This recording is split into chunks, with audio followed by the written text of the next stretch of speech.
Magandang buhay mga kamanlalakbay, ito si Brother Ivan Panganiban at narito po tayo sa napakamakasaysayan simbahan ng Maripook, ang Holy Cross Parish and Diocesan Shrine of San Vicente Ferrer dito po sa Bohol. Ito po ang isa sa mga pinakamalalaki pong simbahan dito sa Bohol na tinatagpo noong 1760s ng mga Jesuit priests at pinamanahan naman po ng mga Augustinian Recollects noong 1800s. Dito nagkaroon po ng mayamang debosyon sa santo po na mga Dominikano na si St. Vincent Ferrer na isa po sa mga pinakakilalang santong Kastila.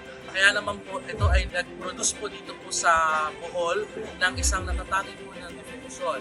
At saka po meron din po sila dito noong patong po ng imahen doon po sa mga bahagi po ng katawan po ng mga devotees. Kaya po meron po itong healing at saka po marami pong kwento po dito ng mga miracles. Ito po ay naging diocesan shrine po at isa po ito sa mga pinakamatatandang diocesan shrine dito po sa Diocese of Tagbilaran. Kaya tara po, pumunta po tayo dito sa dambana ng Maripook.